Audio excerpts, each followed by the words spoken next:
try a mint julep because this is a cruise ship hotspot. When I asked the guide about paranormal activity, they did admit to archaeological research was done at Oak Alley. Hi, my name is Janelle. Welcome to Culture Trekking, where I try to collect unique stories from around the globe that focus on sustainable adventure and cultural connections. I call Utah home, but today I am taking you to Oak Alley Plantation in Louisiana. Welcome to Oak Alley. This is the quarter-mile entrance with 28 300-year-old oak trees that draw hundreds of visitors here every year. Stay tuned as I take you through the big house and highlight the slaves and what it was like to be a slave here.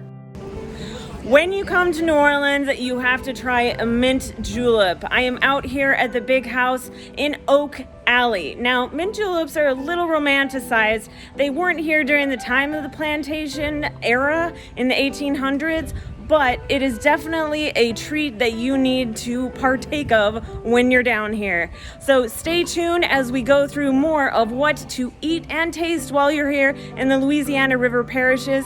And make sure you like, subscribe, share this with a friend so that we can take you on a tour of this plantation and many others in this area. Oak Alley has quite a bit of ground to cover with many important historical buildings and sites on this former plantation. When you get started, the tickets are around $25 per person. It does get crowded here, so I suggest getting your tickets early because this is a cruise ship hotspot along the Mississippi. When you go to enter the big house, make sure to grab that mint julep and know that this was all built by slaves. It was built in 1837 by George Swaney and Joseph Piles. They do have a movable ramp for those who need accessibility, but you cannot go to the upper floor, but they do have an iPad which could help you see what is up there. When you first enter the home, you enter into the dining room. Now, I like to imagine that this dining room would have hosted parties and courting and debuts for their daughters or just family gatherings. The Romans were the first ones to build and own this home. A few years after it was built, however, Jacques Roman died. He was known as the King of Sugar. He left the running of the plantation to his wife, Marie Pile Roman. After fine dining and several years of extravagance, Marie whittled away at the family fortune and realized she was in trouble, so she handed it over to her son, Henry. He took control, but eventually the home went bankrupt. It was sold to John Armstrong in 1866 for $32,800. After several more years of really bad decisions, the home eventually went bankrupt and fell into disrepair until 1925 when Andrew and Josephine Stewart came in. They hired a master architect who did extensive restoration on the home, turning it into a working cattle farm where it continued to survive until 1972 when she created the Oak Alley Foundation and gifted the property to the foundation.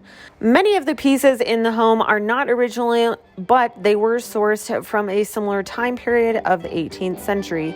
They do have an entire room dedicated to the Civil War, the black men who were enlisted in the Union, as well as those who fought for freedom. Each of the tours are guided, and they do have a limited number of participants who can come into the home at one time. So make sure to get those tickets early. When I asked the guide about paranormal activity, they did admit to having some paranormal activity in the lavender room, the former room of Josephine Stewart. I felt a little conflicted about the dark history of the slave owners that built this home and the beautiful Oak Alley, the gardens, and everything that surrounds the big house. But I'm sure everyone who visits and has a heart feels that way as well. However, I do want to appreciate that Oak Alley has done an amazing job of balancing both the history of the big house as well as the history of the slaves who used to work at this plantation. We will get to their incredible stories of survival in just a minute, but wanted to appreciate this 1920s garden as well as the 1800s garden that would be a perfect place to grab something to eat from the cafe or restaurant and enjoy your time in a beautiful location.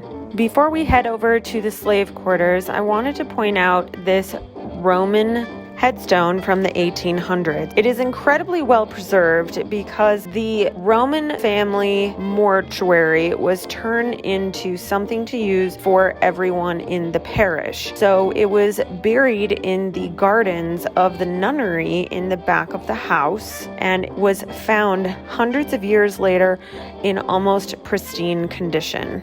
Archaeological research was done at Oak Alley and surprisingly found foundations of small cabins where the original cabins were built that the slaves lived in.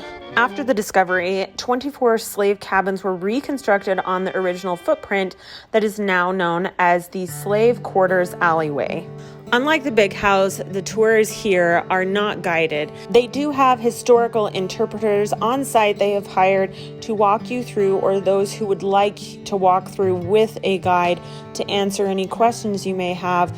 There are intermittent times that has a sign that tells you when the next guide would be available for a tour of the slave alleyway. I personally did both a historic interpreter guided tour as well as toured around again by myself because it allows you more time to sit, ponder, reflect, and absorb the atrocities that happen on the plantations, not just here, but every single plantation along the Mississippi River, how hard their lives were, the type of work that they had to do, how they were valued by their masters, and they were sold, and the clothing and the meaning of the clothing, and so many more things that I think is incredibly important for me, not just to regurgitate into this video, but to encourage you to actually go and absorb it and experience it for yourself.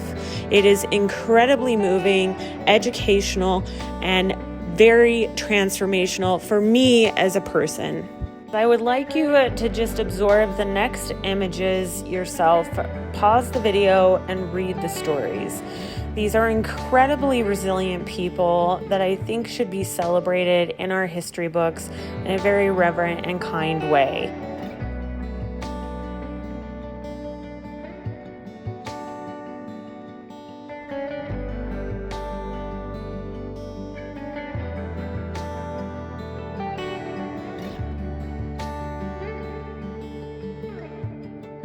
As I toured the slave grounds, it became very difficult for me not to get emotional because I realized that their entire life, even in death, was at a price.